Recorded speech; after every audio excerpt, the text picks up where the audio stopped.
Shia LaBeouf, Channel 5 News with Andrew. Let's go. Very eager for this one. Channel 5 News, what's up? We made it. Yeah, we made it. Live from Uptown New Orleans. Did it. Less than 1 week after Mardi Gras. Uptown? We did it. Oh, exactly 1 week since Fat Tuesday. Bro, the fact that you're still talking, didn't you have a voice problem earlier? Yeah, I had a voice problem. What was the voice problem? I've just been touring a lot and just like yelling. What's touring? Just like going to different cities and screening documentaries. But when I get on stage, I yell the name of the city. So I'll be like, Orlando. You should, yeah. So gradually it's faded. But I haven't yelled New Orleans Boy, yet. to room, right. Maybe I could try when we wrap the interview. All right, don't do it right now. We got to talk. Okay. Let me know where we're going. I like this setup, bro. It's so solid, bro. It's holistic. Well, bro, thank you for making the time. Yeah. Appreciate it. Easy. I think a lot of people probably saw some of the Mardi Gras media coverage. Why does Shia LaBeouf look like every early to late 2000s skater kid? Because he is. That's the image he wants. And he is. He is. I met him in real time, in real life. What you just typed is what I got, what I sensed, what I felt. And intuition never lies, bro. He just want to have fun. He just want to get away from the gaze of the public. He just wants to be who, man, hey. I understand. Heard about the arrest and stuff. God bless him. Like God to bless know him. How you doing? Bro, I've been having the time of my life. You know, I got some contrition on my heart, you know what I mean? It's not nice to hurt people, ever. It's fucking lame. People got hurt, I gotta deal with that. I'm gonna deal with that. I'm gonna deal with that in full. I'll eat it all. It's on me. It's not on them. It's on me. It's cold, by the way, guys. It's not good to hurt people. It fucking sucks. That's cold. He's speaking invertingly. Fucked up. It's on me. I fucked up. It's on me. Definitely. Yeah. So you take responsibility for 1000%. We're not gonna play games. Yeah. But Not I gonna had a play great time. Nah! Definitely. Just like partying at Mardi Gras in No, general. more than that. Something further than that. Something like sacred, bro. Woo! Yo, oh my gosh. This is why I want to talk about this, because and it's not selfish, Shy. It's not selfish. It ain't selfish, bro. You had a great fucking time. Sometimes that's the objective.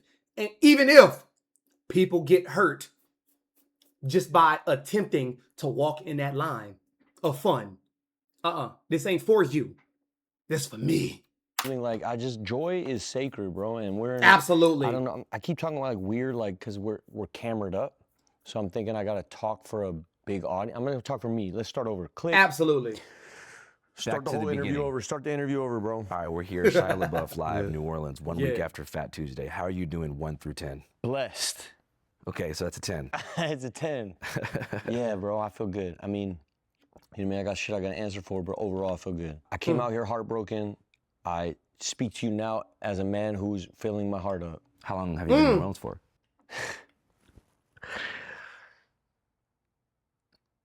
14 days, 12 days. So did you come down like for Mardi Gras or you came down like as a planned move? No, so the fires happened in Pasadena. My dad was in Vietnam. He's got Agent Orange. His whole shit, he can't breathe. So he had to get out of Los Angeles. So when the fires happened, we all evacuated. My pops was like, I'm never going back.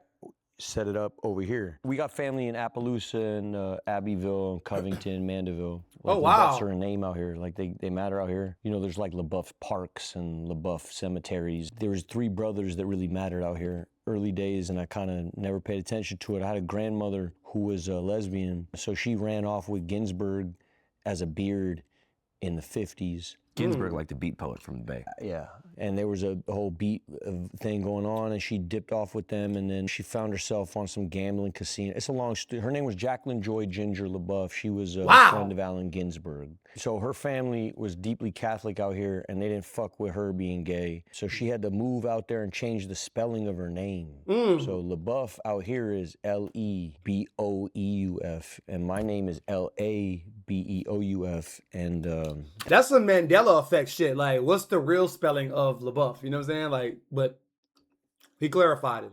That's gangster. that's because of her. She basically said, fuck you to the family out here, moved to Los Angeles, Venice with Ginsberg. They had a beatnik poet fucking house down there in Santa Monica. And that's where my dad was conceived and born and all that. So so the LaBeoufs, the L-A-B-E-O-U-Fs, the weird spelling, we all grew up in L.A. Like I have a half sister named Michelle. She lives in Utah. And she's married to a Honduran man. Dennis, good man. They got 2 beautiful kids who are going to be incredible. Anyway, blah blah blah. So it's my 2 different families. You got the LaBeoufs for real, the Cajuns for real out here that I'm trying to get to know little by little. I haven't looked at you in a long time. Sorry, bro. It's okay, bro. You're deep in thought. Yeah, that's no good though, huh? I need to look at you more. So let's start there. So what did you ask me even? I mean, most importantly, like, how did you get down to New Orleans in the first Family. place? That's awesome. Yeah. But it was like a permanent move that you're planning? Family on both sides. So, you know what I mean? Heartbreak. Shit didn't work out. Had a dream that I was trying to build in Pasadena. It didn't work out, you know, because of me. And then, so I moved out here and started trying to build something new out here, like a landing pod. It's like an outpost. You're in an outpost right now. This isn't a house yet. It's an outpost. You know what I mean? It's like a, you know what I mean? You said heartbreak?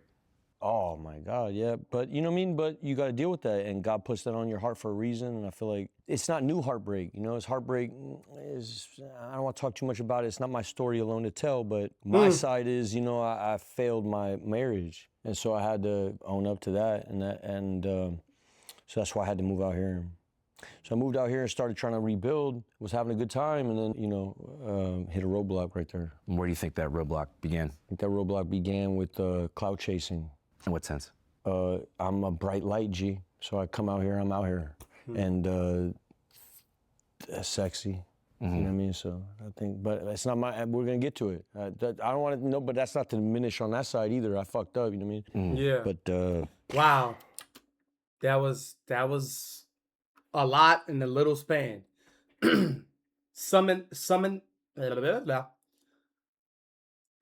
it up, but also expanding on it. When you're a bright light, who flocks to the light first? The flies. The pests. They flock first.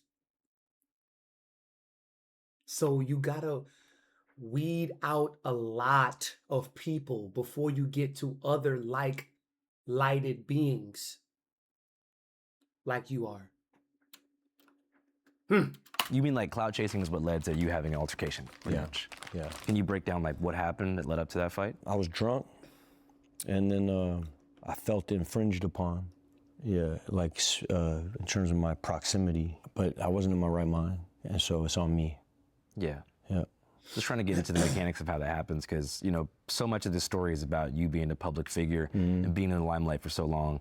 Anytime you pop out somewhere, especially on the party tip, the first thing people are going to say is like, let me get a picture, let me take a video. What was it about these particular interactions, like at our bar specifically, that like made things escalate, you think? I don't know, bro. I have no idea, bro. I'll be honest with you, it's probably just my fault, bro, somewhere. I don't know how. Well, I'm gonna figure it out, dog. You're catching me. This is why it's beautiful. I don't know many people be open to this. I don't have answers yet. You know what I mean? I don't have any answers yet. I'm in the middle of it. I'm on the path. You know what I mean? I don't have answers yet. And usually when people come here, they got answers. I have no answers yet. So I'm in the middle of something. Ask the question one more time.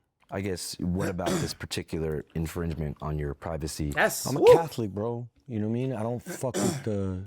God, be careful. Count me now. I'm a Catholic.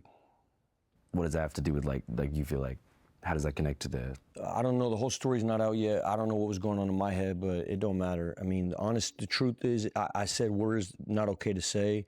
I don't want to hurt nobody's feelings. That's what I mean by being, I'm a Catholic. Is I'm not supposed to be out here, you know, I'm wrong for what I did, is what I'm saying. How was the experience of, you know, going to jail and everything like that? All cute, like. What the hell, dude? Andrew. Man. Fun, like whatever, like stupid, like Mardi Gras. Yeah. What was it like at OPP? What's OPP? Orleans Parish Prison, Oh, man. shit, you got all the fucking slick ass names. I don't know, bro. I went in there, I was like, hey, let me get a coffee. They're like, shut the fuck up, man. We don't give you coffees out here. So, yeah, they were all nice to me, bro. I got cold, they gave me a blanket. Nobody was really talking. It was crowded. It was Fat Tuesday, so it was super crowded, and then it got more crowded and more crowded and more crowded. But that was fun. And then it's pretty cute. There was one dude who popped off bad, but nothing really. How many people were in the drunk tank on Fat Tuesday? On Fat Tuesday, it was probably where I was. There's probably 50 of us. I'm sure everybody recognized you though, right?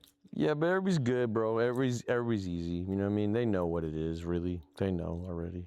Yeah. My baggage kind of lands before I get there, kind of thing. Usually, everywhere. You told me you shared a blanket. Wow. That was hard. My baggage lands before I even get there, bro. Woo! Absolutely imperative.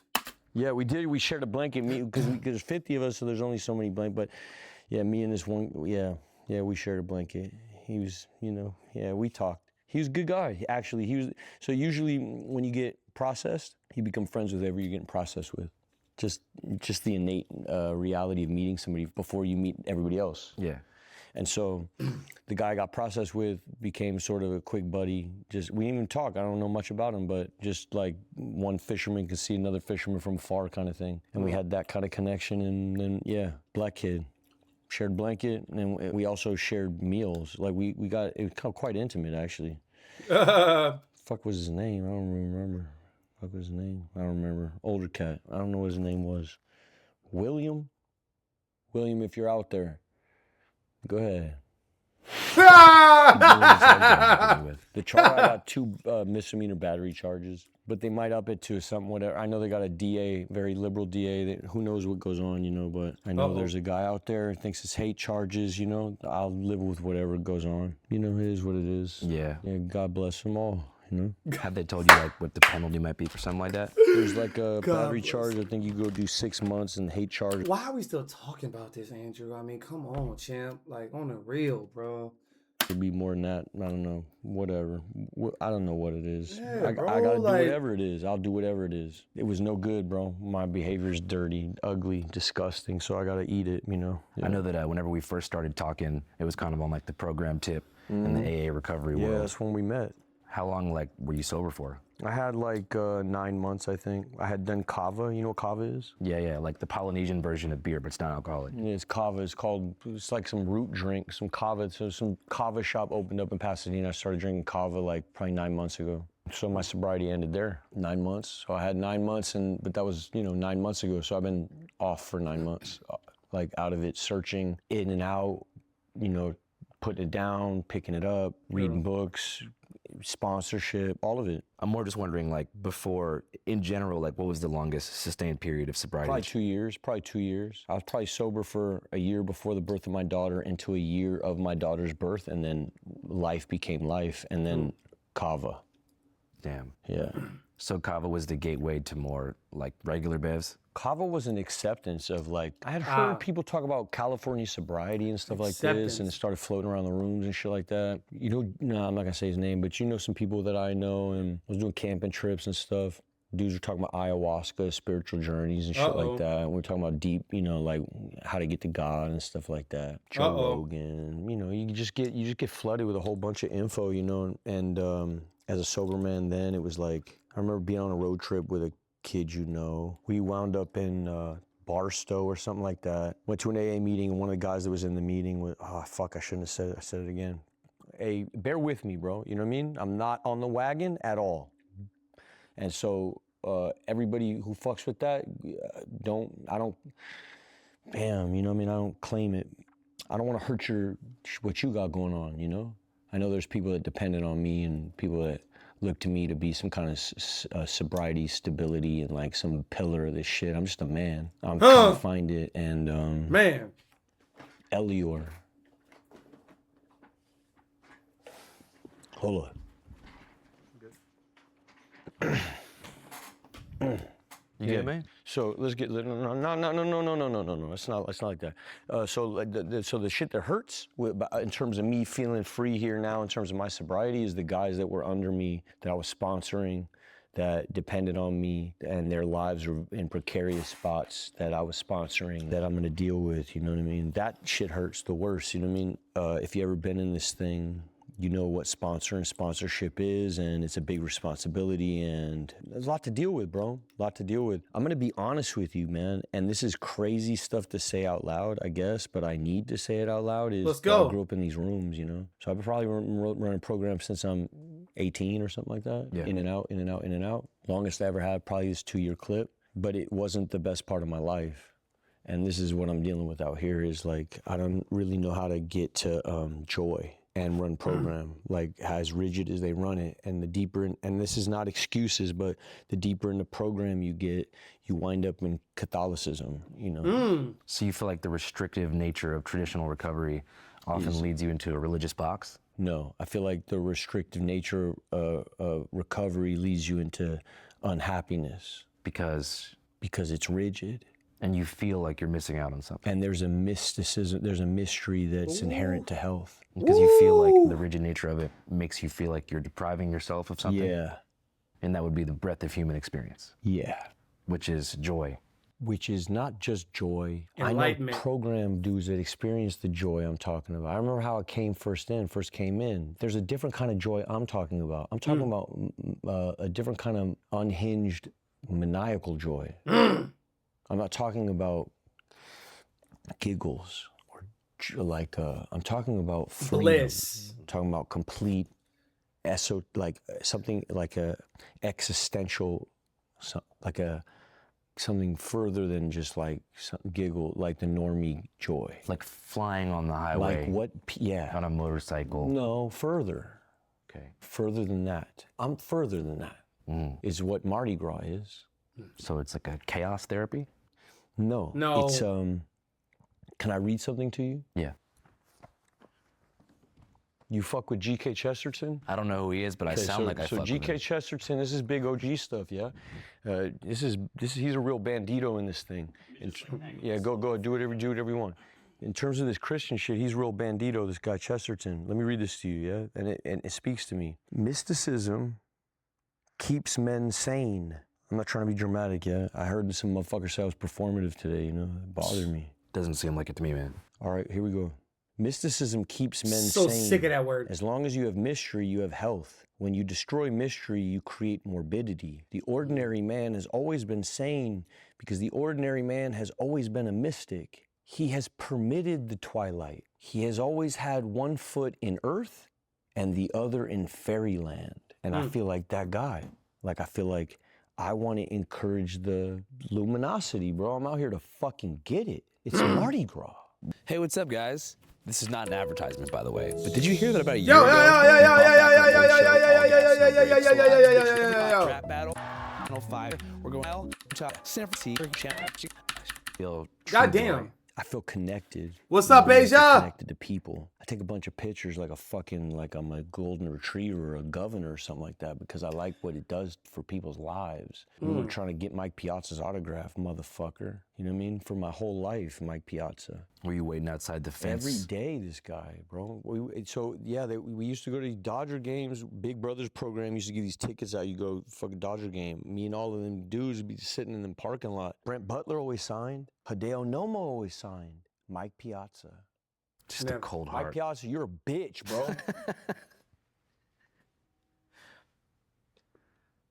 How many times do you think he rejected signing up? Every day, bro. I used to go out there 90 times probably. Rejected me 90 times. So what it did was, I'm gonna sign them all. So when I got on, it was like, yo, fuck Mike Piazza. So you don't turn down any pictures? Never, ever. Not unless I'm with my kid or I'm eating some food or I'm chasing some ass. Because you feel like you're helping people, validating. Yeah, what did God do it for? Why did he do it? Why did he do this to me? Yeah. You know what I mean? What is Well, the I'm purpose, here. bro. Like, Fuck, I'm why here did he do for this it. for you, Andrew. In terms of giving me In that. terms of, why did God do Building it, it, bro? What yeah. did he do? Why? All right, so shut up for a second. What are you good at, Andrew? Being Andrew, doing this shit. Absolutely. I'm good at this thing that I do, yeah? Absolutely. All right, okay, we got that. What can you do with that? What you good Man, at? oh my What can you do? God. That's the arithmetic. What are you good at? All right, now, Math. how can you help people with that? So I take pictures of people because that shit helped their day. Maybe motherfuckers like, hey man, can't make my tax season. Hey, my fucking mom's diabetic. But who knows, bro? You don't know what people's problems are, you know? Just crashed my car. I was jogging the other day. Dude couldn't believe I was in the street, which I was flattered by, but then he fucking crashed his car into a pole. And I thought, oh my God, bro. You know? Yeah. How do you help that guy? How much of your life have you been living like this for in terms of people taking pictures with you, like living as a public figure? Did it start when you were 18 or was it younger than that? Man, I was on Even Stevens shit was like popping hard. If 13 you were a broke was- kid in America, everybody watched Disney Channel and Nickelodeon. You know what I mean? It was like everybody would just sit at home and watch that thing. So I grew up with everybody. We all grew up together. For And that's real, What it is. So for I know real. what that is. It'd be like me running into Will Smith. Give me a picture. I grew up with you. You Yeah. owe it to me. You're my uncle. You That's know? how I feel about Will Smith too. He's my fucking uncle, bro. It doesn't matter what I don't give a shit. It's my fucking Uncle Will. Like everybody else in America, don't act play. You know, it's just what it is. So I'm in this weird category of, I have this familiarity with people, and yet I'm trying to do this artist thing, and yet, but it's deeper than that because it's like family. You meet people, they don't give a fuck about art. People just want to hug you because they're your cousin in a weird way. That Wow. goes back to something you mentioned earlier, which is like, you know, there are people who like cross boundaries as a public figure, but then you also want to please people. Yeah. So how do you walk that line? Well, you got to be authentic, or you know, otherwise you go to hell. Which, you know, I don't want to speak too much about it, but I know intimately about people around me. You know what I mean? You got to keep it authentic, I think. And I think, you know, I'm Robin Hood, kind of. I don't know. I've always been kind of, I don't know, man. Maybe it's like I got this Grey Goose sneaker soul. Does that make sense? No. Do you know what Grey Goose sneaker is? No, I just Fake dirty sneaker. they're kind of like Golden Goose. I know the star on my logo. Maybe Converse. Nah, girl. But they're golden gooses. A nice fella, but the flows is ruthless. Wow. Sneaker is? He meant golden No, I goose. just- Fake dirty sneaker. they're kind of like Not Grey Goose. Shy. It's alright. It's alright. You been drinking, my boy. It's alright. But you mean golden goose. They're like strawberries. really wealthy, fake dirty sneakers. Yep. No, I didn't know about this. I don't know, something about it feels too close to home for me to ever wear, but so intrinsically true. I grew up poor and then I got rich as fuck early, you know? Rich to me was $8,000 a week, which is what I was getting paid on Even Stevens. That's great fucking stupid money, bro. Yeah. You're rich. So for me, I never thought about money again after $8,000 a week. I thought, Wow. I am fucking balling. Everybody quit their jobs. Everybody got houses. So Wow. that alters your perspective. You grew up in Echo Park? Echo Park before that. And then we couldn't afford to stay in Echo Park. When the riots happened, Echo Park changed. The police force dissolved. There was a whole Rampart Division police. The whole Echo Park I knew disappeared. And it was replaced by Echo Park now. Hipsters. I'm not gonna say nothing, but it's different.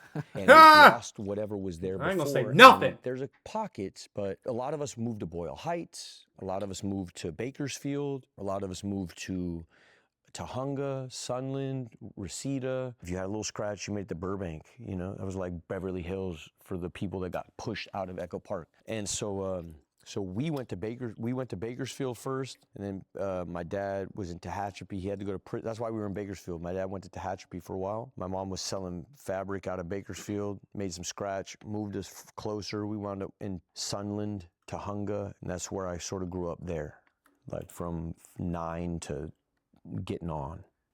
8 to 9. So it really was like a luck of the draw thing, or just talent randomly. No, I won the lottery. What the fuck is talent, Andrew? I won the lottery, fool. I completely won the lottery.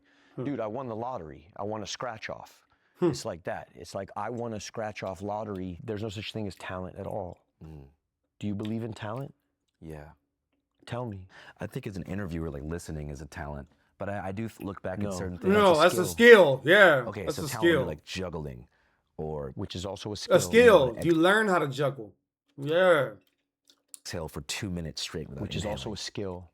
So then, by that criteria, I guess there's no talents. Correct. There is only push-ups. So the Even Stevens thing just hit random. No, it didn't hit random. I was prepared for the moment. My dad was a hustler. He was taking me to comedy clubs all the time. I was talking shit to adults all the time. When I got to meet a casting director, I knew how to talk shit to adults. So you kind of were molded by your upbringing to be in a molded- position to do Correct. something. I did enough push-ups. And you said your first guy you said was around 18. Fuck enough push-ups, nigga. Slow ass individuals, man. What the hell I'm talking about? Are you kidding me? Nothing goes unnoticed. It only goes unnoticed to the eyes that aren't seeking it. Huh? It is only unavailable to those who are unavailable. But it's available to those who are available. Because I'm here. And I've been here. Reps after reps, day after day, hour after hour, workout after workout, pull up after pull up, stream after... You name it. It's why I can speak to... Oh, Oh. The AA rooms? Yeah. No, my dad grew up in the room. I learned how to smoke cigarettes in AA rooms. My dad was in AA when I was, before I ever got on. My dad was a junkie my whole life, so then, and God bless him, the fool ain't no more. For real. Yeah. He's clean, I'm not. G shit, bro. G shit. Go ahead, Dad. What do you think has been like, behind your decision to get sober every now and again? Usually, I've been forced to get sober by the court system, usually. And then women get scared, you know? So then you gotta stay sober for the girl. So you found most of your decision to like lay off the drink. People who don't have a clock can't tell time.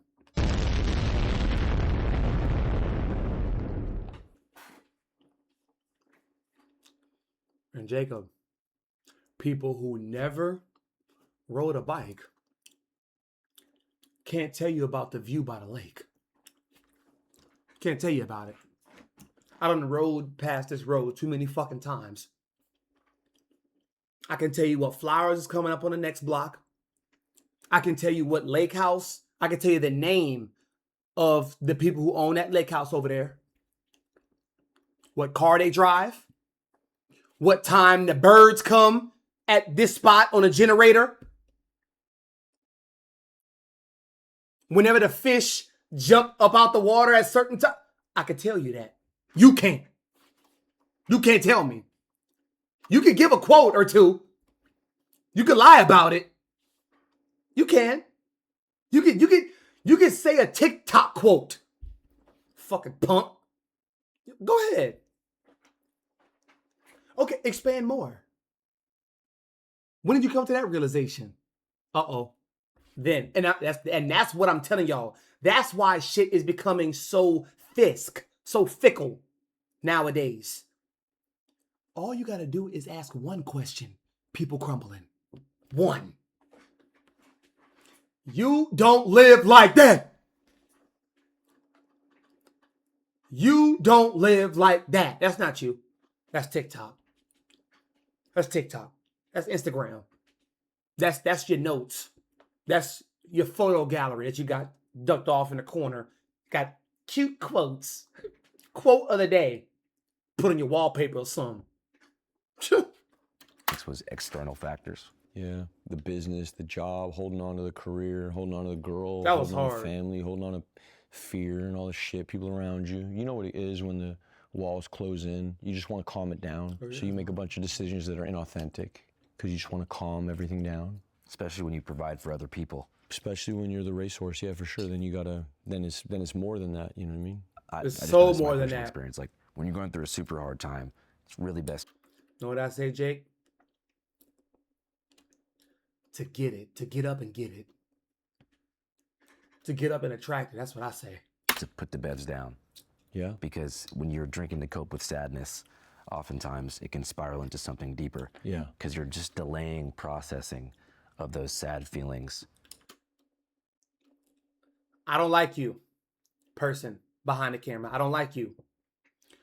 Why, when Andrew says that, Shia LaBeouf wittingly takes a sip of his Modolo and he zooms in.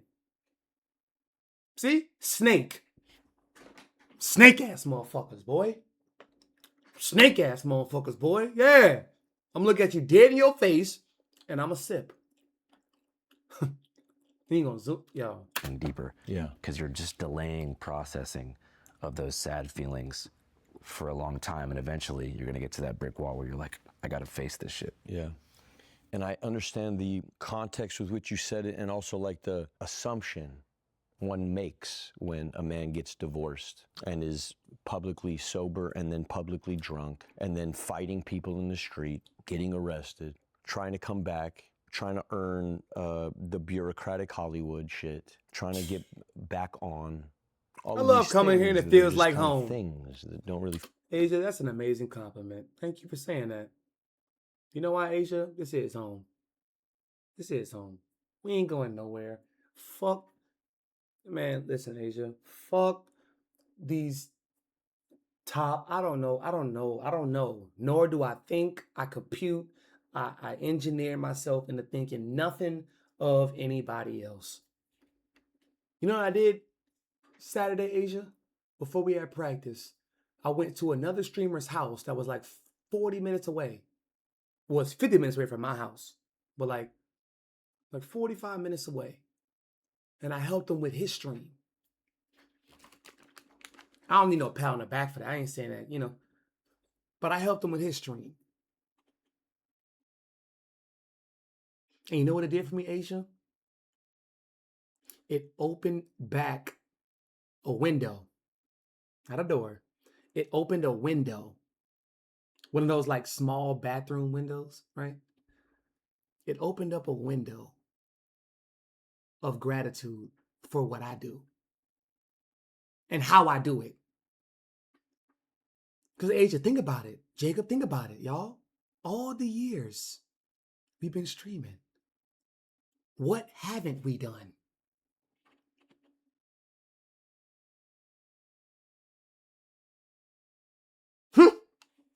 Are you kidding me?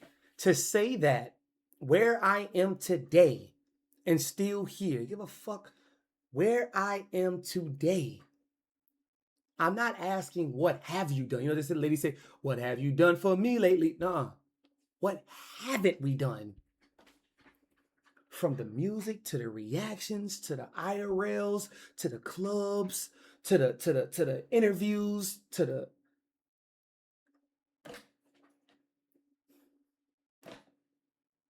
basketball, gym, like, I mean, the only thing we haven't done is like girl content, and that shit low-hanging fruit. But you know what I'm saying? It really opened up another window of gratitude for all of y'all, you know? Who I am, who I continue to be, the people that said fuck me, fuck us, fuck the fam, you know, hey. It really did. So thank you for saying that. For real. Fucking matters, kind of these floating things that are kind of, who gives a fuck about all this shit? You know what I mean? I guess it only matters if you care about it. Here's what I care about, my daughter. I care about my daughter, and I was in a situation with, I can't speak too much about it. We were deeply unhappy, bro. We had a lot of resentment. I made a lot of like mistakes early on. Look at this ladybug. I made a lot of mistakes. Oh shit, a dead ladybug? What's that? No, she's alive. She's still alive. She's been through a little bit here. I made a lot of mistakes early on before we maybe tried girl to have content baby. for this I month. had violated trust. Why in a March? big way. And then we tried to use program, albeit one-sided, to try to fix it, and it was impossible. And we both became very unhappy. And it's not good to be unhappy around a baby. It's not good to be unhappy around kids. But yet it's important to be proximate. You must be around. And this became quite a weird Tetris. You understand? Damn. Yeah, the person you're with is pushing you to do program. No, sir. No. I loved program for a very long time. And yet I am a big God boy, you know? I'm big, and I found God through program. So I don't know, I'm on a circuitous path. My path isn't over. I'm still in the middle of it, but I'm on the path. You know what I mean? I'm not just out here being debaucherous. I don't know if I'm drinking that to be cool on your Channel 5 fucking cool fucking let's get it type of shit, or if I'm drinking that because I like want something to drink right now, or if I want to be drunk. I don't know why I'm drinking that right now. I can't tell you why. And the truth is, I'm so fucking I don't give a fuck no more. You know, I'm just I'm just done with the self-analytical shit. It doesn't. Come on, bro. In terms of deep The introspection about Bro, why. every time I think about me, I'm unhappy. Like, Oh my God. I think it's true all around. I think it's a. Shy, shut up, bro. Shut the hell up, Shy. But keep going. That's black folks' way of saying keep going, nigga. You know, black folks, we opposite. You know what I'm saying? We say, damn, she look, you know, when we say, damn, she look good, damn, she cold. Damn, she bad. Wait, how is she bad if she looks so good? Yeah, we backwards. But nigga,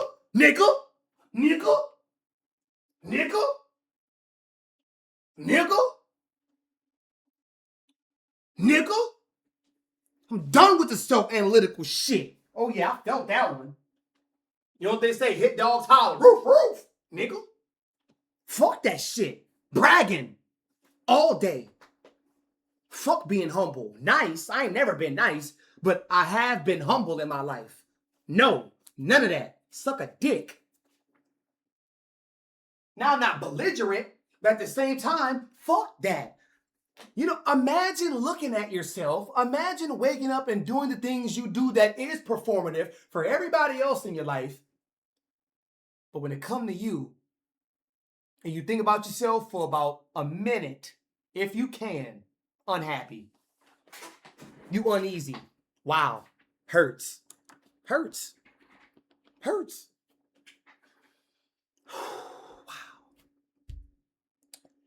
Wow.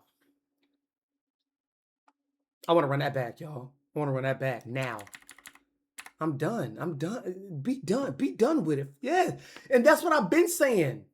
Man, on the path. You know what I mean? I'm not just out here being debaucherous. I don't know if I'm drinking that to be cool on your Channel 5 fucking cool fucking let's He's get it aware type of shit, or if I'm drinking that because I like want something to drink right now, or if I want to be drunk. I don't know why I'm drinking that right now. I can't tell you why. And the truth is, I'm so fucking I don't give a fuck no more. You know, I'm just. I don't need to have an answer, nor do I need to give you an answer to validate my execution, bitch. Fuck. So I'm done with the self-analytical shit. It Done. doesn't bring happiness. No. In terms of deep introspection about Bro, why. every time I think about me, I'm unhappy. Wow. Thinking about yourself? I think it's true all around. I think it's just true. Every time a person thinks about themselves, they're unhappy. Oh, I know what you mean. Yeah. Sitting around. Yeah, just fucking self-reflection, all this navel gate, you're just gonna be unhappy. This helps me just like get out on town. Externalize. Bro, I just fucking fuck it all. I'm no longer no Shia LaBeouf celebrity, hold on to this thing, worry about the next job, none of that. I just go out and I go listen to music. Feels good right now. Hey. And I'm not hurting nobody. There's 2, 3 people I hurt, I'm gonna deal with that. God bless you guys, that's my fault. I'm gonna deal with you, on me. But that's 3, the amount of interactions I've had in money, bro. Right. Bro, I must have met 20,000 people. No, seriously. 20,000 good interactions and 3 bad interactions. I'm gonna sign up for it still. Wow, ain't that some shit? And I'm going to incorporate Cat Williams right quick. Cat Williams said in the same interview when he had 12, 15 convictions, no arrests. He said, you're a great driver up until you run into a pole. You have a good driving record until you crash somebody or you crash into something. So all the good driving negates that at one time you got in a wreck. That one time you hit a pole. Ain't that some shit?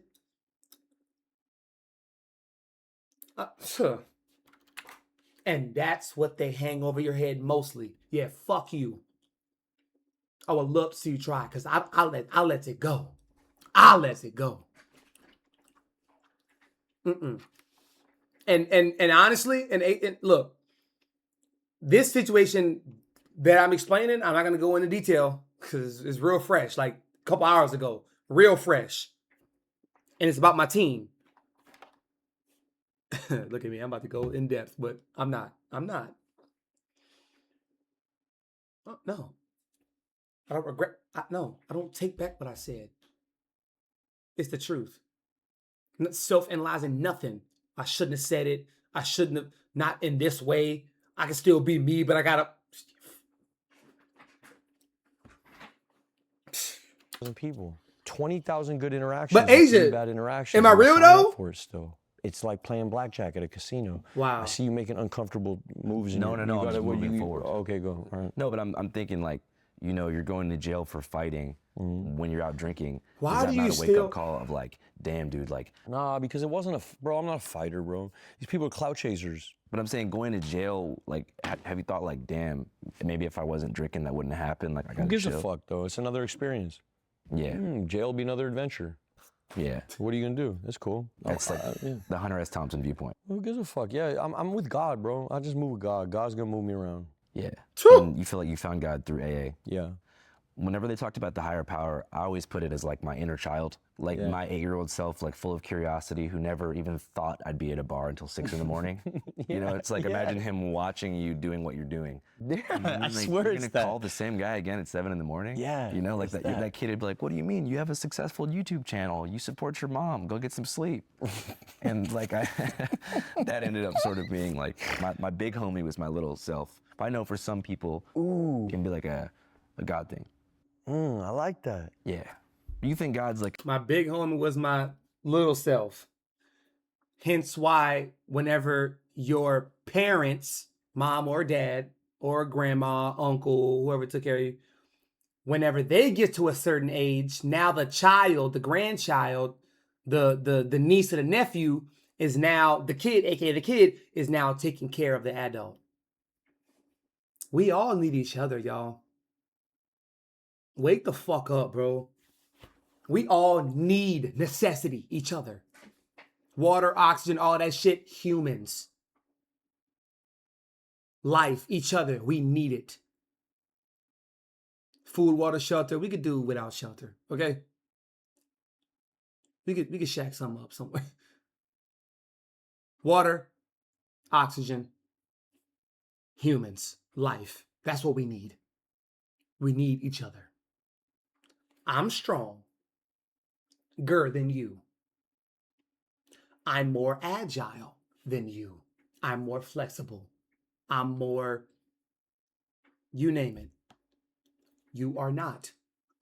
We're family. We are together. I'm going to help you. Where you lack, I pick up.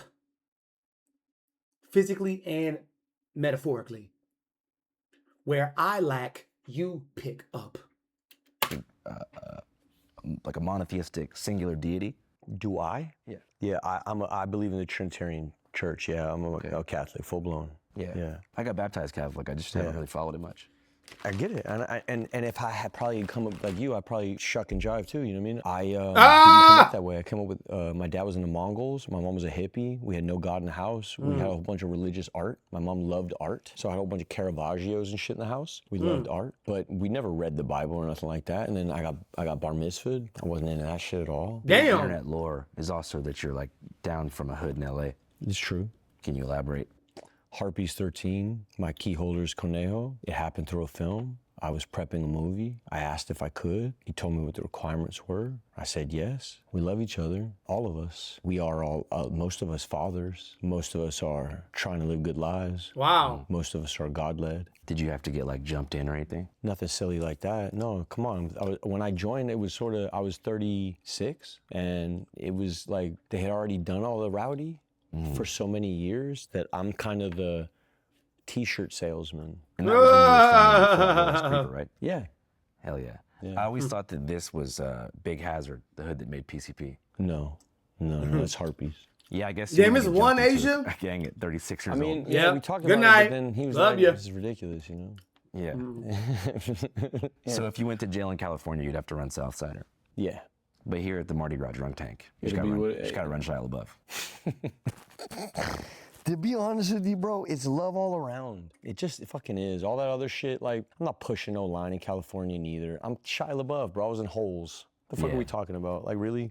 Who's pushing what? Like, what are we talking about? You know what I mean? But I am friends with these people. We do love each other. Their shit is for real. They really do push the line. Am I pushing the line? No. But you're not expected to. No, fuck no. What kind of clique would they be if they did? You'd be. I mean, there's It'd a be lot. ridiculous There's for it. It'd a be lot of old stupid as gangbangers in shit. California. No, bro. They were good before I met them. Would you say Holes is one of your favorite movies that you did? It's just the first. I mean, I love Cleo very much, so I made a good friend there. He's a good boy. Yeah. Yeah.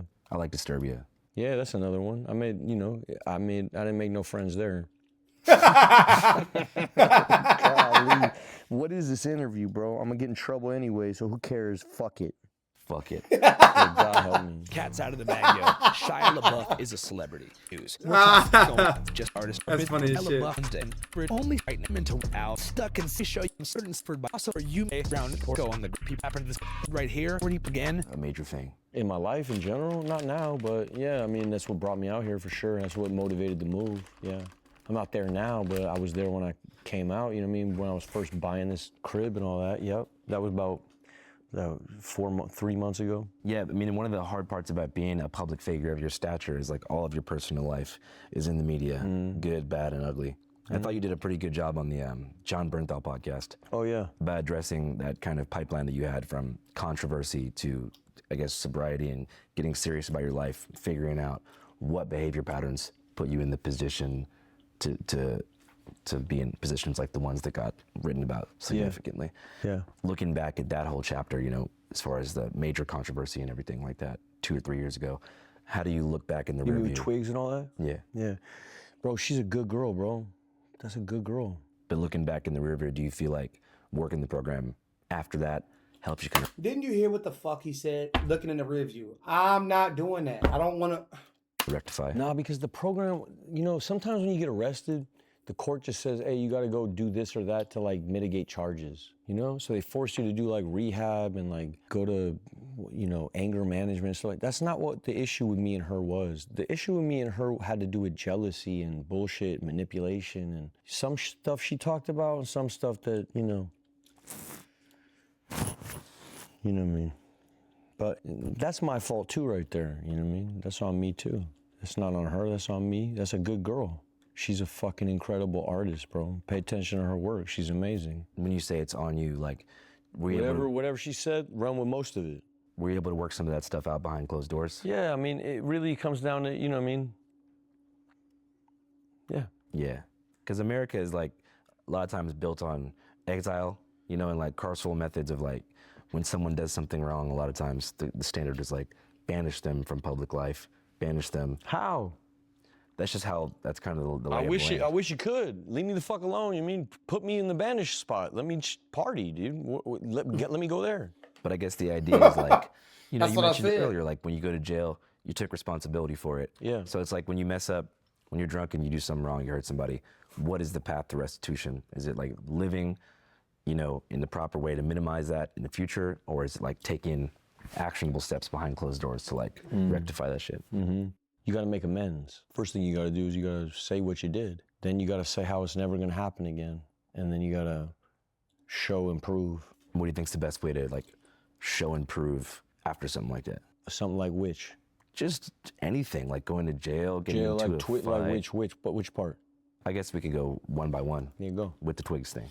Twitch thing. So one way you can never run into that again is, you know, be straight up with people right away. When the relationship isn't working out, walk away.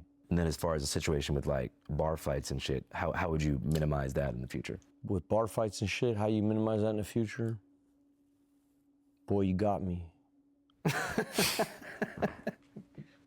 Wait a second. I got a better answer. Give me a second, bro. Okay, cool. I had a real, look how smart I was right here, bro. I look like a fucking scholar right here with this Well, shit. Look at my fucking, look how I did it right here. Wait, look at this shape, fool. You do look Okay, pretty stop smart. for a He second. said, "Look at the Let me shape, think fool. for a second. Look at the shape, though. I fool. look like I'm thinking, huh? Look like I'm thinking hard as fuck, bro. Oh my God. I'm thinking so hard. What was the question? What Well, was it's like the whole thing is like, you know, if you're gonna keep staying out, partying, having fun, Yeah. probably gonna wanna like create almost a harm reduction Here's strategy for the yourself. truth. Here's the truth. On Mardi Gras, everybody's got motivations on Mardi Gras. Mardi Gras is Mardi Gras. God bless these dudes. I'm sorry it happened. Mardi Gras. They want to make it an extra thing. I understand. Go ahead, bro. Go ahead. Get it. Go. Well, I just think, right, like He if you're gonna said, stay "Get out it, and go." keep doing this, Look, here's my truth. Get it, go. I'm around. I'm in the street all day. Yeah, I'm outside all day long before Mardi Gras. After Mardi Gras, I'm outside all day long. This city is love, bro. I get no fucking weirdo from no weird. There's not an ounce, not a smidgen of any weirdo. out New here Orleans, with me bro. I'm walking around. It's love, nonstop love. It's Come on. nonstop love from both sides. you feel like it's different in LA in that way. No, LA's love too. Bro, I'm like Will Smith. I'm like an uncle, dog. I'm like, yeah. So I just move around. It's love everywhere. I don't get love. I get love pretty much everywhere. The minute I get into trouble is with a person who is after something. After what kind of thing? Like inciting a reaction? I am an Oh, he just. opportunity sometimes to someone. That's not to minimize my behavior, but I get it. I'm bright as fuck when I walk around, and I get, listen, if you're like a Twigs fan or something like, I don't know, bro. I have no fucking idea, bro. It's not my business. It's not my business. Here's what I know. I can only deal with my side. My side is Yes. this. My behavior, bullshit. I gotta deal with that. Does that mean I gotta go to rehab again? I'm just not into it, bro. I don't think my answers are there. I don't. I genuinely don't. If I genuinely did, I'd go. I don't think I have a drinking problem. I think I have a different problem, and I'm gonna address it. What's that problem? I think I have a small man complex, some kind of Napoleonic, I don't know what it is. I think it's something that has to do with anger and ego more so than my drinking. But that's where I'm at now on my journey, and I'm trying to navigate it. I'll figure it out. What kind of things set off that anger? What kind of things set off that anger? I mean, boy, I haven't experienced it for a while, but I'll be honest with you, big gay people are scary to me. What do you mean? When I'm like standing by myself and 3 gay dudes are next to me touching my leg, I get scared. First I'm off, why sorry. would they even touch you? If that's homophobic, then I'm that. Yeah. Does that happen a lot? No, it just happened one time. It happened one time. Well, that's why The I time. got arrested. Oh, okay. Yeah. So you were sort of being groped and surrounded. I'm not gonna say that because my lawyer said, "Oh fuck, dude." It's okay. It's okay. It's okay. We can No, back up. I am wrong for touching anyone ever, and that's the end of my statement on this whole Gotcha. shit. Sounds good. Man, that legal shit's something different, y'all. That legal shit is something different. You got a boy. Shy, you good. You good, Shy. You good. Shy, you good. And also, you good. Like Shy, you good. But also, you good. You got that. Cool. Moving back to like what kind of things would set off that Napoleon complex? Being challenged, my masculinity being challenged, somebody touching my girl, or touch my kid, or, you know, I'm good with gay. Be gay over there, though. Don't be gay in my lap. So you feel like when things that you feel that you possess in a way are challenged, like your girl, your kid, if someone gets in the way of what they want to Yeah, do. if somebody, there's personal space type stuff, you know, which gets weird it's Mardi Gras. That's why, bro, I was drunk and it's Mardi Gras. So everything I'm saying is nonsense. It's Mardi Gras, you know? But it sounds like this complex is maybe something that you noticed for a long time. I mean, maybe, bro. I mean, my dad was raped by his cousin, so he was in my ear all the time. I don't know, maybe I am. Who the fuck knows, bro? I'm open to whatever somebody wants to say. It didn't feel like that when it happened. Look, and this is the worst thing to say, and I'm not gonna say it. I've never had no problem with gay people, never. I remember paying for people's like transition surgery when I was fucking around on the internet heavy. I've never been adversarial towards it, you know what I mean? But I don't. Wow. Oh, nah. Shay really don't give a fuck. Shay really don't care. And I love it.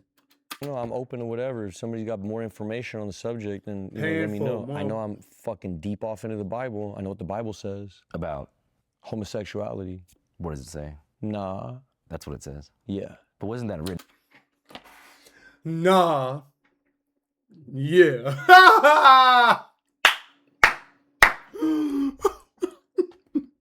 a really long time ago? Bro, you can do whatever you want with the text. It's not my business. You know what I mean? I'm a traditional Catholic. That's okay. And what's the difference between a traditional Catholic and, let's say, a more progressive Christian? I really fuck with the Bible. You believe in hell and stuff? Yeah. Who do you think's down there? Who's down there? Martin Luther. The man who wrote the Protestant Martin Reformation. Luther's there. Yeah, he's He gone. had the special haircut. He's gone. That fool's gone. For denying the divinity of the Pope. There's a whole lot. We could talk about this. This will be the whole rest of the interview. I don't want to do that either. I'm not Mel Gibson. I'm not trying to be out here doing that either. God bless you. I love you too. I'm not that guy either. I'm not angry with my Christianity like that. I just really believe in what I believe in. I'm not trying to proselytize nobody. I'm not trying to hold no traditional Catholic line. I'm not some fucking weirdo like that, tight ass fucking. No, none of that, bro. I'm on my relationship. I'm in a full-blown love affair with Jesus. And I believe what I believe. One thing you did mention earlier was the certain type of person that craves confrontation when they see you for whatever reason. Sure. Maybe they bring up controversy, they want to film you, they want to heckle you. Do you find that is oftentimes a trigger for you to be like, yo, get the fuck out of my face? God's involved, bro. I'm learning my lessons. You know what I mean? I'm on my path. These people that was involved in this, there's growth that needs to happen. And through them, it will. Mm-hmm. That's how I look at life, you know what I mean? They're a blessing to me. I'm about to learn whatever lessons I'm about to learn. I don't know how long I have to sit, but I'll learn lessons there. This is God. God's involved. Yeah. That's why I'm not like bumming out about it or nothing like that. Like I feel like I'm on the path. So you feel like even when things go wrong, there's a higher power trying to teach you something. I learn more when things go wrong. That's for sure. Yeah. So you think struggle breeds wisdom? Yeah. Have you always found that to be true? Yeah. You feel like the most prosperous times in your life are the times where you remain spiritually stagnant? Sort of blind, yeah. Yeah. What do you think was the most like blind, prosperous era of your life? Oh, it'd be like these Michael Bay days, bro. It'd be like, hey, I'm about to see you, motherfucker. Let's go. Michael Bay? Go, dog. Yeah, be them days. Be them around them days. But we love each other deeply, you know what I mean? I met him in a wild time in my life. I love him very much, you know, and we got unfinished business. Yeah. Yeah. You mentioned the rehab thing earlier. Mm-hmm. Obviously, I follow the news and shit. You saw your ex-wife. Can we talk about something? If Yeah. said that you should be in rehab. You gotta say what you gotta say, bro. Save Faith. Let her live. That's a good girl. That's one of the best girls that ever lived. She's incredible, that woman. Incredible. That's an incredible woman. Is that a relationship that you think you want to repair? Oh, she's incredible. Mia Goth, incredible. All time. 10 out of 10. So your long-term plan would be to repair that? Repair nothing. We're good, as is. What you mean? That's my girl. I just read that you guys divorced. That's true. Yeah, but we're in a good spot. I mean, this isn't new. See, that's what the thing. It's new for you guys. We've been there for a while, and we're trying to figure out co-parenting, and we're good. She's a good girl. Even through all this, like, she gives me grace. I still talk to my kid twice a day. She's a good woman, bro. Yeah. Any other woman would be like, yo, fuck you, get out of here. I don't want to talk to you. Nah. She don't do that to me. I'm On the on real. my phone with my kid twice a day. You On know, the real. even when things are hinky, she's a good woman. That's a great woman. Yeah, I grew up with co-parenting my whole life, so So? it was great because they had a functional relationship. Like you said, when you argue around the kid, it's terrible. Terrible. So we're trying to build something else, you know, and we're there. My kid is happy, dog. My kid is fucking. How old are they? She's 3. So just now getting to that age where she sort of has figured out what's going on. She knows daddy's a Rolling Stone. She knew that for a while. And she knows mommy's a Rolling Stone too. In her way. She got cool parents. Yeah. That's for sure, dude. Yeah. Do you envision a world one day where there's going to be like split custody type of deal? No, we don't talk about that. We're good about that type of stuff. It's just like they're getting ready. She's going to film in France. I got to film in April, so I got some time where I'm gonna run out there and go be dad for a minute while mommy's got to film. And we're in a circus. We're the circus family. Yeah, I forget you guys probably got to travel for work a lot. Yeah, I did week on, week off my whole life. Yeah. Okay. Well, you fucking wound up pretty solid, bro. Look at you, Thank bro. you. 6 cameras. Fucking 6 cameras. 6 cameras. How many of us, bro? Huh? 6 cameras? For real, Come on, bro. It's like you did variety it. in this bitch. You fucking did it. Yeah. Yeah. So I'm not tripping on that too. I got guidance there. You know what I mean? I'm really a church kid, bro. People don't know that, but I got so much support. That's why I don't feel alone. I'm about to, you know, they got St. Francis's bones on display for the first time ever in the history of life. No way, here in New Orleans? No, fuck no, fuck no. In Rome. Oh, shit. Yeah, dude. All right. Yeah. I forgot he wasn't from here. Yeah, fucking, he's playing Assisi. So my dad's about to get baptized on Sunday. If the court lets me go, I'm going to Assisi. Oh, so is the court like keeping you here? Yeah, I gotta stay. No I'm on bond. Yeah, I'm on bond right now. Wait, so you're out on bail? I don't know what it is. They told me I'm on bond. Yeah, you're out on bail. Okay, then you said it. And then I gotta take my shotgun in there in the morning. Can't have a gun, can't be on drugs, can't be in no fuck around, and can't leave the country. How much was the bond? I have no idea what happened. Did somebody bail you out? I have no idea, bro. I know Thundercat tried to get it going.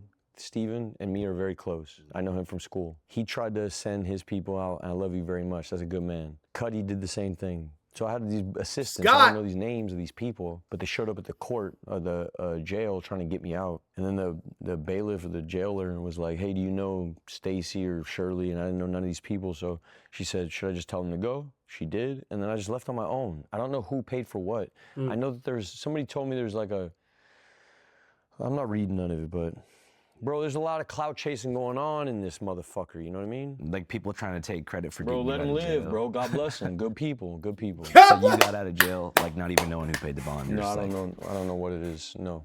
And No. what'd you do when you were first fresh I went out? right back to the fucking French Quarter. It was about to be the fucking Zulu parade. Come on, dude. It's the parade. Did I see you had papers in hand? Yeah, I was ready to get it. What do you mean? You can't have half a Mardi Gras? What is it about Mardi Gras? It's existential. It's almost spiritual. If You you're in ain't the lying. position I'm in as a Cajun man who's been exiled from his family, who has blood in the soil, who's fully connected to this place, and have never really explored it, who's been on a fucking leash for a long time, who is a wild man at heart. You wind up in Mardi Gras, it becomes a spiritual experience. Bro, it's sacred. It's sacred. If you go in, yeah, I'm not gonna go deep off. You into got to that, but experience there's- it yourself. Shit, bro. I knew. You got to experience it yourself with an open mind and an open heart. You know? And what people say about like witches, warlocks, magic, voodoo, hoodoo, black man, all this other extra shit. Yeah, it goes on, but it's not going to go on like that, especially during Mardi Gras, idiots. Y'all so easily fooled and manipulated. It don't make no sense. Lakotas deeply. I knew some Lakota. I had spent some time in North Dakota for a long time. There was a girl I knew who was the daughter of Chief Red Cloud, who really ran shit. And he brought us in. We were doing a movie called American Honey. All right, we're selling magazines and stuff like that. We're at this reservation. We're fucking around at this reservation. And they basically took us in.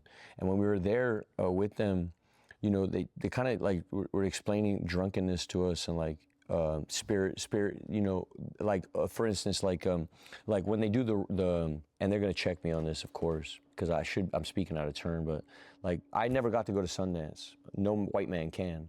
But like when they go to Sundance, it's complete sobriety. I think it's like 60 days before, 60 days in. I'm getting the timings wrong. Forgive me. Complete sobriety. But they also have another season where something like a quinceañera, and I don't know if it's at 15 or 16, but there's a period of life where they encourage drunkenness. Jews also do the same thing. The Amish also have rum spring. Amish do the same thing. Germans do the same thing. I get that I'm the wrong guy to proselytize this shit. No, but I get what you're saying. But yeah, we're not alone in this. Mardi Gras is not the only one, you know? It's just the American one. But America doesn't have, it's a very puritanical culture. Sure. The Pilgrims didn't have a day where they all got hammered off on moonshine or whatever. They didn't even have alcohol. It would have been like prune juice that was fermented. Right. But yeah, no, it's true. New Orleans is like an alternative to American reality in many ways. Yeah. It feels like our connection to Europe also. And it's been dominated by 3 different kingdoms. So it makes for a resilient type of depth that LA just does not have. So I come from an LA in the 90s that was more of a barrio, and it had a depth to it with a different socioeconomic mix. And that socioeconomic mix is not like just money. It's like, it's culture and it's spirit and it's feeling and it's all those things. It shapes the person. And the socioeconomics of LA changed and the spirit left, and it's gone now. LA is dead. You don't even feel it like when you're It's on gone, Bonnie bro. Brae I'm by an the Angelino carpet. for real. I really am full-blown LA. You couldn't get more LA than me. I am so LA. More than Esteban Oriol. Who is Esteban Oriol? Oriol, he's just like a famous It photographer. doesn't matter to me at all. Bro. Oreo. You talk, oh, no, oh. You're talking about, I know who you're talking about, and respect me. He's very important. You're talking about the dude who does all Mr. Cartoons photography. That's the most LA guy I can think He's of. the most LA guy I can think of also, and he's very important, and forgive me. I thought you were talking about some weird singer. No, no, no. Okay. But even those dudes have become caricatures of themselves. The culture doesn't exist anymore. The car culture is gone. The dance culture is gone. The bar culture is gone. It's all gone. It's gone. I know it's gone because I'm firsthand watching it go away. Temple Street in LA used to be a cultural mecca. This is where gang culture first birthed. Temple Street and Glendale. That is the birthplace of gang culture in all of America. Temple Street's the oldest gang in America. This is also socioeconomics. Right. So the first gang in America was Temple Gang. And then you have all this weirdo, whatever, New York shit they had popping off the fucking, when you're a jet, you're a, whatever the fuck they were on, you know what I mean? God bless y'all. But it's different. It's very different. Real God gang bless. culture is Los Angeles. And it's undeniable. It's where it was birthed. You go up and down Temple Street, it doesn't matter. There's no plaques. You walk around New Orleans, there's plaques everywhere. Why Yes, aren't there there is. plaques on Temple Street? That's a huge Chicano culture that's just getting completely just, and they got all this ice shit, and it's just getting fucking swallowed, and everything's getting like melted away, and you're watching it happen. And so the LA that I loved was the Chicano culture in LA. It was the only spirit of LA. That's a good point that you made as far as like even the expressions of like OG, what we call car culture. Like when you see meetups, I know what you mean about the caricaturization. It feels like watching Japanese people play Mexicans. Like I remember seeing some stuff in Japan where they're like adopting Chicano culture, and I feel for them. I kind of in a way am also. I'm a Jew. In a way, I'm just like a Japanese Chicano guy. You know, I'm still like I'm still like a fucking Grey Goose sneaker out here. But I do it because I want so desperately to fit in, bro. I just want to fit in, which again goes back to this drinking shit, goes back to AA, goes back to this whole thing, goes back to marriage. Goes back to family. It goes back to the whole thing. If you really boil the whole fucking thing down, bro, I like connecting with people. I'm desperate to connect with people. And I love Mardi Gras. And I love New Orleans. What do you do with that?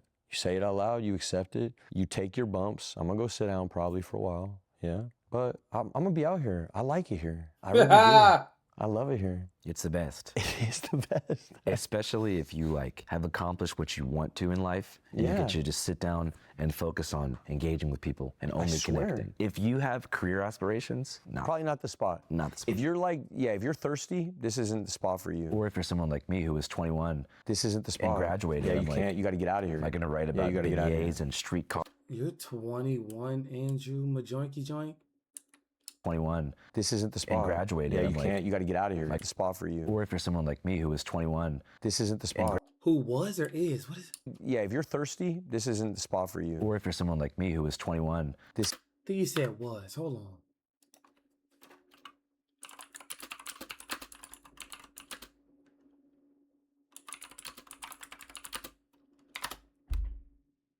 About to say, bro.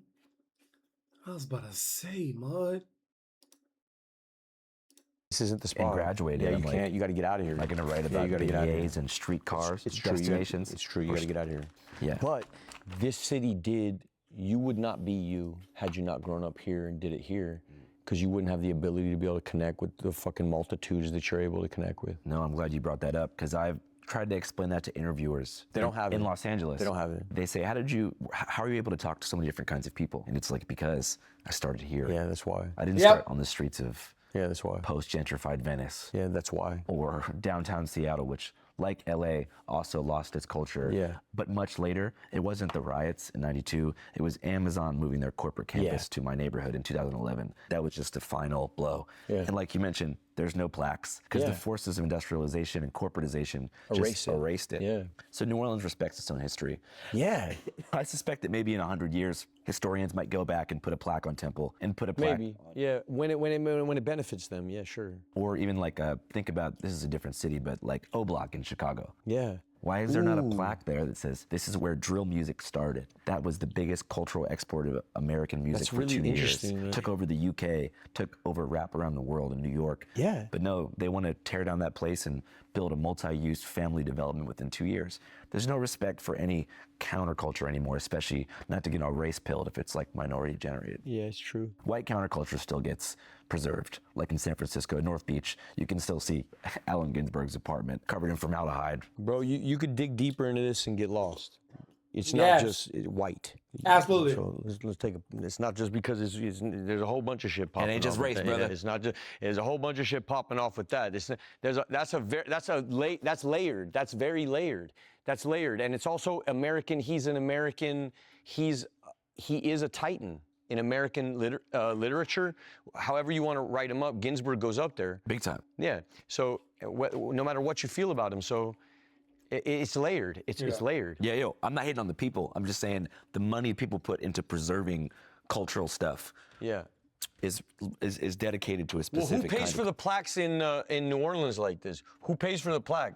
Probably the city, but also not to disagree with you heavy, but also where's the plaque for Lil Wayne's childhood home on Apple and Eagle? Yeah, it's not here. Where's the plaque still not here. for C Murda and where Master P And didn't the him mayor started say No it's a Limit? music? The mayor just said it's a music town. I gotta shut the fuck, because I'm already in trouble. So let's talk about something else. What do you think about fondue? I fuck with it, but it's nasty kind of on there. I don't fuck with it, not at all. What do you fuck with? Like tacos, deep. You've been to TJ? No. That's I the have one thing. time, yeah. Oh one yeah, time. yeah, one Now, time. taco! Just for the food. No, I was in a Big Brothers program. What's that? It's like when your dad's in jail and they give you like some nice guy to come take you to a Dodger game, take you out to hang out, he used to take me dirt bike riding. It was super sick. His name was Tom. He was cool, bro. He took me to TJ one time. What'd you and Tom do in TJ? You go to the water park? We got fucking drunk. Oh, I shouldn't have said that, but he's all gone. good. He's gone. God bless Tom. I was 16 and I begged him and he did it. And if they would have known that, they would have kicked Tom out the Big Brothers program. Let me tell you something about Tom. Tom was one of the illest motherfuckers that ever lived. His kids might see it, hopefully, and they'll know their dad was sick Hey, as if his shit. kids see it, hey, Tom was one of the illest motherfuckers that ever lived. That was a good man. That fool helped me a lot, bro. I used to have a whole bunch of shit with my mom where I'd be screaming at my mom and my dad was in jail. And I was acting up. Tom would be like, hey, bro, you can't be doing that. Hard to do that to a kid that's not yours. You gotta have a big heart and love for the world. Yeah, and be connected to the kid. He was a good motherfucker, Tom. Yeah, he was a stuntman. He introduced me to Hollywood. That's how I came in. My wow. first job was Leprechaun 4. Yeah, he was a stuntman on it, stunt coordinator. And my first job, I was little tiny leprechaun motorcycle rider. Going back to big homies, whenever you got out of jail here and went back to Bourbon, I'm sure by then you probably got your phone back and saw that like you had gone viral, #1 news item. No, I didn't shut the whole shit down. But what about text messages? I didn't touch it till a couple days later. Did you see like a bunch of concerned messages? Of course. You respond? Well, that's partly why I say, hey, bro, Andrew, can I talk to you? When you have to explain yourself over and over, it's repetitive. exhausting, It's disgusting. and it's emptying. And so I just like to Man. get it out of the way, like One just place. bang, bang, bang. So you feel like this is a way of kind of like responding to 1,000 texts? Yeah. And not just the text, but there's a lot of people that love me The that I don't know world. that are concerned, that I want Extended to make cousins. sure they're cool too. Well, I guess if you could talk to him directly, what do you want to tell him? Dog is fucking, I don't know what to tell you. I'm on it. I'm on a path, and I'm okay. You know what I mean? I'm okay. I think that's important to know because That's important to know. you are doing okay. I'm okay. I'm curious, and God's got me. In Catholicism, it's more forgiving than Protestantism. Bro, I've already earned the love. From God. Yeah, I'm straight. You know what I mean? He already did the thing. You see all the Epstein stuff when you were on the sick one? Hey, people gotta get right. You know what I mean? You gotta own up. You gotta get right. People got to You get right, man. People got to get right, Were you man. peeping games, out and about, like on the same day all these documents are dropping? No, I mean, nah, bro. I was fucking chasing ass on Mardi Gras. What do you mean? I wasn't paying no attention to Epstein files. Nah, this shit Like, is what the beyond me, fuck? bro. Beyond, nigga. Like, fuck going on, bro? I don't get into this shit. Yeah, I just wondered. It's like the biggest news story in the world for a couple days was Epstein. If you got no life, you know, maybe just sit in a fucking hole. If you got no life, God bless. We gonna let that simmer. I'm gonna give me another fruit cup. Let that simmer, yo. Yeah, you got no fucking life, you ain't doing shit. Yeah, then that's when it's gonna matter. You're gonna highlight and. Come on, bro. Come on, bro. You're not, chasing ass and getting at it. And motherfuckers that are in the street, they don't give a fuck about this stupid shit. You know what I mean? It's if you're sitting home all day, just like, who got kidnapped? You know what I mean? Your life sucks. You know what I mean? You're a normie. Fuck off. But if you're out here, nobody gives a fuck about out this here. shit. No, fact. We out here getting it. Kendrick one time, like, bro, hey, Trump or Kamala, he was like, you think I give a fuck about this shit? Like, he got real life. Yeah. Wait, who? No, fact. I remember asking Kendrick one time, like, bro, hey, Trump or Kamala, he was like, you think I give a fuck about this shit? Like, he got real life. Yeah. You know? I just remember there was one day where it was like either Epstein does horrible shit or it's you having fun, and it was no. Right, so if you got to pick, hey, man, come with me. I'm the good one. Yeah, I'm the no weird files, bro. yeah, I was gonna say. I'm not no weird files. All my shit's in the street, bro. I'm open-hearted. I done fucked up, yes, but you know what I did, you know what I mean? And you know what I didn't do, too. I swear you do.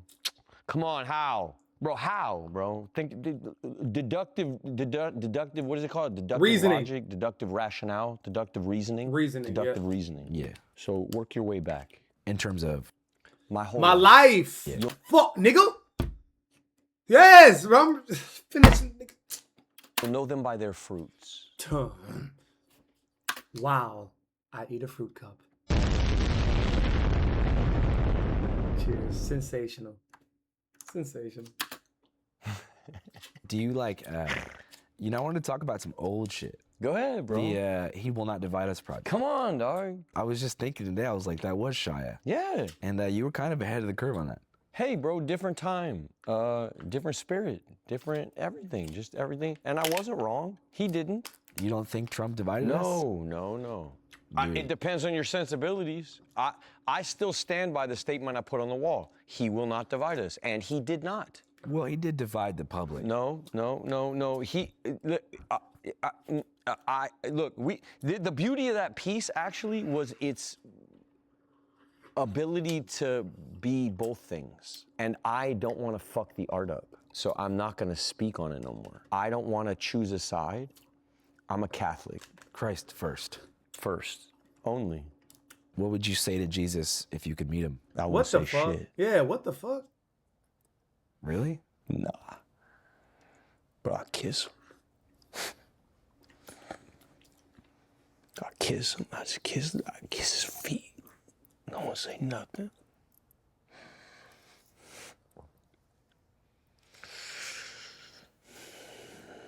Chill out with these questions, Andrew. My bad. I didn't know it was gonna make you emotional. I'm a real Catholic, bro. A real one. I just thought you had thought about it. No, I'm a real one, bro. I want to believe. It's something. Well, hey, bro, you gotta hit your head into the wall hard enough where you just go, fuck it. It's the only way, dog. That's how you find. Yo, the truth is full of laughter. Understand that. What's real is funny. Truth is funny. Truth is humorous. I want to believe in something. Joking or not, you said it. Your spirit said it. Gotta hit your head hard enough. Gotta be sick and tired to really make a change. Just go, fuck it. It's the only way, dog. That's how you find God? Yep, for me. For the hard-headed ones, yeah, you gotta go hard. What do you think was the real life equivalent of you smashing your head on the wall? I put a gun in my mouth. I was ready to kill myself, blow my brains out. Writing letters, dark days. For real, gone, ready to go. Why didn't you do it? Why didn't I do it? Because I'm pussy and also my mom. So God bless her.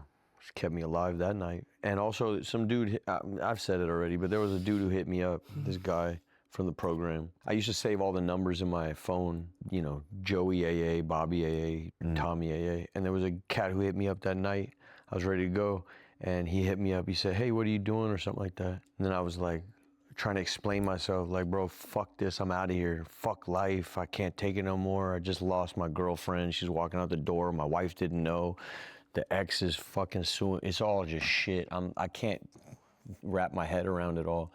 I'm out of here, bro. And he's like, oh yeah, cool, tell me about it in the morning. And I thought, you motherfucking insensitive piece of shit. Wow. And he bought me the night. I was so angry, I needed to talk to him in the morning. Sometimes that'll save you. Sometimes just being fucking like, wow. Sometimes madness, rage will save you from really scary stuff. Wow. I don't know. I'm not in charge. You know, God's running the shit. I just try my best, and I'm not refined. That's I'm hard. One of them dirty That's Christians. very hard. But it might benefit you to work out some kind of strategy for minimizing the harm you cause to yourself and others. Well, definitely to others, for sure. You know, just figuring out what makes you upset, like what situations trigger. You said this already, Andrew. You know, I got to look into that for sure. But to be honest with you, bro, I think it's just Mardi Gras. Mardi Gras over, bro. I know, but nobody's getting in fights after Mardi Gras. You can always get into a fight. I swear. I haven't been, I don't experience that out here. I don't feel no pressure. Nobody G-checking you, nobody being weird. I just feel love. I've been out every night since, and I just feel love. Maybe it's just the time, the season, maybe it's me, maybe I'm stupid. I don't care, but I have not experienced any pressure in the city whatsoever. Yeah, also the crowd of people that come for Mardi Gras. Yeah. During Mardi Gras, 2.5 million people come here, so you're dealing with like a whole different demographic. People here, it's none but love. Yeah, I swear, like I'm in Uptown, so, you know, my 10-mile radius, I do my little runs every day. Everybody on it's me here, I go here to Audubon, basically. I'm never in the French Quarter. And most locals don't go down there. Yeah, no. I lost a bunch of weight in college. We know like better. We don't. My freshman year, No, we do not. A streetcar path. Yeah. From Carrollton to Napoleon and back. St. Charles? Yeah, on St. Charles. But you know, you run on the path. I would race the streetcar like Forrest Gump. You Amazing. know? And tourists would think it's something that just happens regularly. You know, so they're like cheering me on and shit, running as fast as I can, trying to beat him. How fast does that streetcar go? Not that fast. You can beat it. Fuck, it goes though. I seen them pull it down. I got an RTA. Yeah, they go. That motherfucker moves. Yeah, but if you're It can, ass, yeah. I think you can beat it from Loyola to Napoleon. I don't know how well you know the streets. Dead sprint. Yeah, damn. That's But not a your good first challenge. try. No, golly. Uptown's got so many places to run. Yeah, and like I'm learning about, that's the cool thing too, is like I get to explore and like fall into cool things. I found a little running group and it's dope, dude. It's community. You're still keeping the exercise shit moving. Oh, I gotta get to work, you know what I mean? I got a rodeo, I gotta get on a fucking bull. What? Yeah, I'm getting ready to go to work, dude. You going to Angola? Angola, yeah. You're going. Oh, yeah. You're participating. Oh, yeah. Ain't no reason to make the movie. You don't fucking make a movie. Absolutely. You're making a movie about Angola prison. Yeah, the rodeo. I shot my first documentary ever in my life at the Angola Rodeo when I was a sophomore in college. And they wouldn't let any press in. But for some reason, Loyola, it's a Catholic school, and Brooke Kane, the warden back then was a Catholic. He'll let they let you. me in the bullpen with the inmates. Whoa. So I got to interview them like right before. I don't have the footage anymore, but that was the shit. And what were they talking about right before? And what were they doing right before with their hands? Just talking about how excited they were, man. My initial thought was like, that's so fucked up, making these dudes ride bulls for free people for money. But then you realize that they're in an objectively horrible situation. Yeah. And for some of these guys who are in the trustees program, this is the Super light Bowl. of their life. Yeah. Every single day is an anticipation. And so Yeah. Wow. I ended up actually coming away with a more positive, outlook. I think it's beautiful. I mean, Angola's rough, and the way they run that prison is it's Angola's horrible. really rough, dude. It's a labor prison. It used to be a still plantation. hard. It's still rough. And I'm not gonna speak too much on it because I still gotta make friends there, but Even most of the people there know it's rough, but they accept the law of the land. yeah, it's a weird culture there. It's a weird culture. Plus they've had some strong men run it for so long, and that guy who's there now is, and God bless you, bro. God bless. I'm not gonna speak too much on it. Yeah.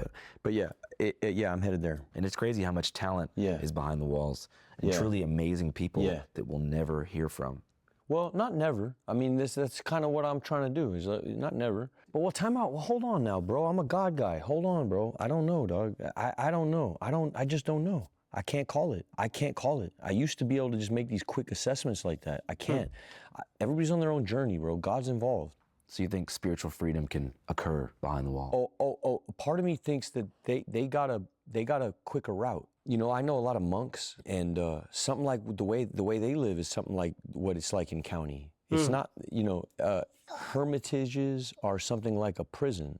Some people feel better inside. There's a whole, it's not just all straight, like bland negative like that. I just don't believe in that like that. I know that there's look, for the great majority of the dudes that are in there, it is what it is. But even inside, look, you ever read Viktor Frankl's Search, Man's, okay. Great book, Man's Search for Meaning. So, man, even in the Holocaust, I don't know. I feel that way about art too. Like, you could be a janitor if your heart's involved, Oh, yeah. then you're an artist.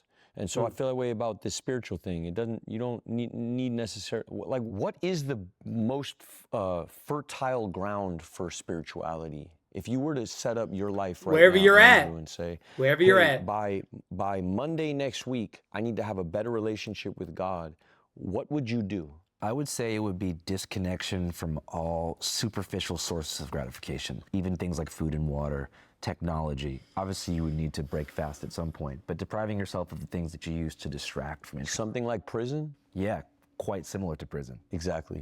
But that would be the voluntary choice to, reach that Yeah, moment but of see, but that spiritual voluntary choice, sometimes for the stubborn ones, God don't give a fuck about what you think. He's got to beat me into it, dude. I'm never going to choose it. He's going to beat the fuck out of me until I get there. Yeah. Yeah, but I'm with him. No, I know what you mean. Sometimes it's like learning from mistakes simply isn't enough. No, not for me. That's for smart people. Yeah.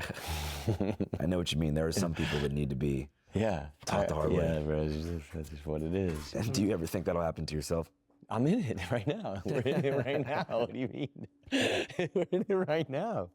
Yeah, I guess it would be crazy for me to ask you about your plans for the future because you're just really in this present moment. I don't give a fuck about the future. I care about my kid. That's the number one thing. That's it. You Only don't- her. you Yeah, I don't just care care about my about- kid. And right now, I got a good thing going. So I'm not gonna fuck with it. You don't care about returning to Hollywood in the traditional sense. No. For what? I was never gonna go back anyway. My aims were never there from the jump, you know what I mean? I was never that from the jump. What was the movie that you were most stoked on though in your time there? Like a Hollywood movie? Yeah. That you could watch today and be like, man, that's a good time watching this. I don't have those. I remember when you got caught jacking off in Disturbia. Yeah, you got a thing. That changed my whole security system for my teenage jerking off. Yeah, so there you go. Started barricading the door because I didn't want to end up like your character. I get it. See, but here's what it is. For me, those films, it's like me expressing somebody else's dream. I don't care about their dream, really. I can empathize, but the more fucked up my life got, the more wonky it got, and the more insurance became tricky, the better the choices got, and the better the work got, and the more expressive it became, and the more the craft became diaristic. And now I'm fucking around on something that feels so crazy that I would never, ever, you can't even compare the two.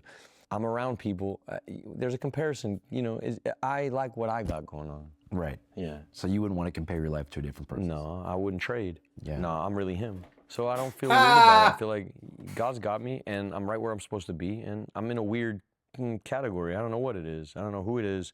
I know the guys I looked up to, a couple of them just passed like 2 days ago. Duvall, James Vanderbeek. I love those fools a lot. What role do you think the media has played in, your adult life? I don't give a fuck what they do. They're dead anyway. It's over. Media's over? Yeah, cheers. Hey, Channel 5's alive. Come on. Cheers. Dead media theory. Cheers, it's over. You know what the only thing missing is, for film at least, is distribution. And so what I need to do is I need to cultivate these podcast relationships. And if I cultivate enough of them and we go hard enough, if this shit hits 1 million, and we will. It will. But you do this enough, right? You make enough of these podcast cultivations, then motherfuckers are gonna really look for the stuff, And I That's crazy. Them motherfuckers said at the same time, it will. Gangster. Manifesting that. Every day, all day. Attracting that. Now. So what I need to do is I need to cultivate these podcast relationships. And if I cultivate enough of them and we go hard enough, if this shit hits 1 million, and we will. It will. But you do this enough, right? You make enough of these podcast cultivations, then motherfuckers are gonna really look for the stuff, And I don't know, I envision a different future. I'm hopeful, I'll tell you that. I'm hopeful about the future of media. Yeah, I'm hopeful. We're about to launch an independent streaming platform for other people's movies. Right. Where they get all the residuals. Bro, game over. Bye. Well, next time, don't say that out loud. Don't say it out loud on a video like this. But Other people's movies. Right. Where they get all the residuals. Bro, game over. Bye. Game over. That's all I need, Andrew. That's the end of it. I don't give a fuck what they say. Fuck it. We win. I don't give a fuck what they say. Bro, are you fucking kidding me, bro? Oh, I just broke my wall. Damn, dude. Damn, bro. I just broke my wall. And I just had these walls painted, bro. Fuck. Damn, bro. I broke my wall, bro. did he really? Oh, man. I was so excited. I'm gonna fix it, dude. I'm gonna fix it. Oh, damn, bro. I'm gonna fix it. Damn. Man, it's a little bitty shot. You good? Damn, Andrew. That's all I need to hear. That's all I need. Game over. It really is game over. Game over. Hey, God bless you. I'm gonna grab a LaCroix Yeah, too. go do whatever you want. Channel 5 Live Worldwide, Hollywood and Vine. Fuck the authority. Channel 5 News. Channel 55. We don't fuck with custers. And 5 is the best number.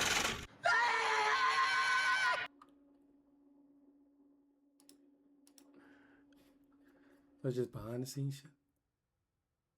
To your thoughts. Because when you shut last 5 minutes, loving guidance, which sounds something like John Madden.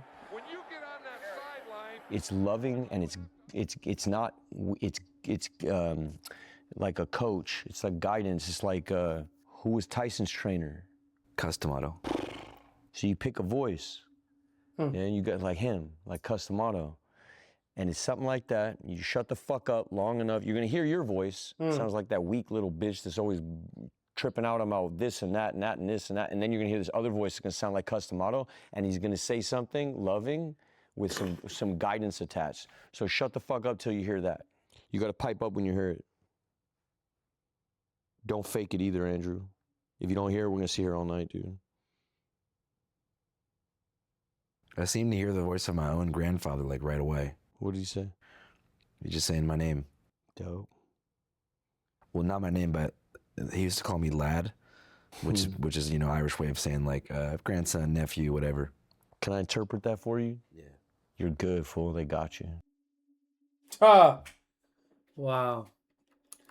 Nah, Jacob. Great. That was a great interview. Great interview.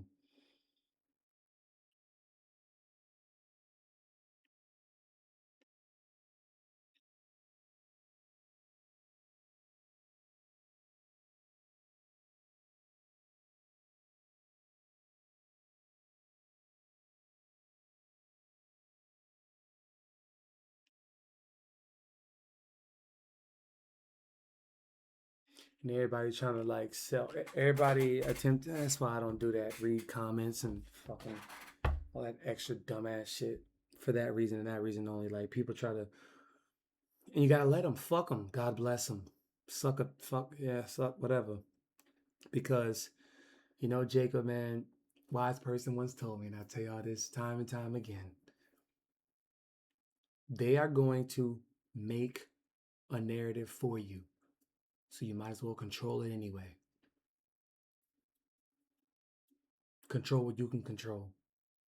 With your narrative, your appearance, how you look, your outlook, your perspective, your perception of people, places, things, energy, spirituality, religion, life, women, relationships, love, sex, money, cars, material possessions.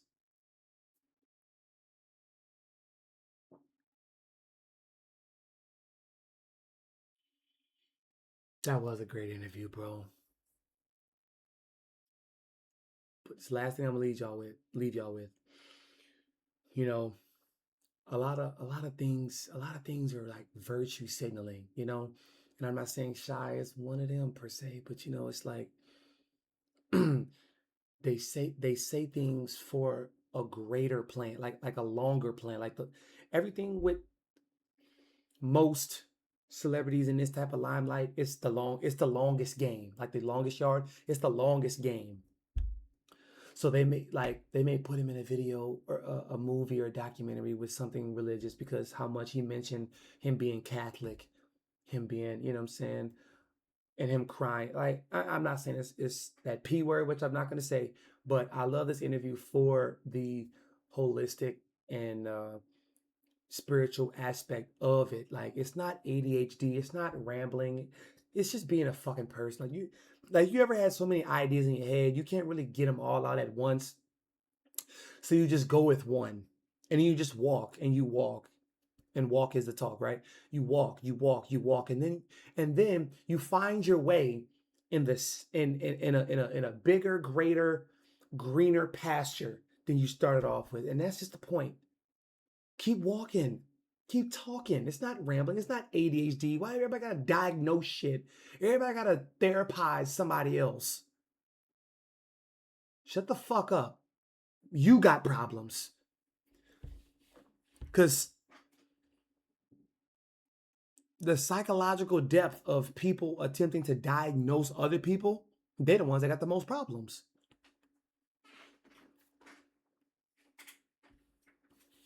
They're the ones that got the most issues. They trying to say what everybody else got. They trying to say what everybody else can't do, could do. Fuck that. I want to read comments and shit. Shut the fuck up. Whole time, he may not even have a lawyer. No, he definitely does. But you know what I'm saying? Like, let's just say he doesn't even have a fucking lawyer. Anyway, great interview. 1 hour, 1 hour and 30 minutes well spent. Thank y'all for watching. Catch y'all next video. And it's your boy, JB, and we gone.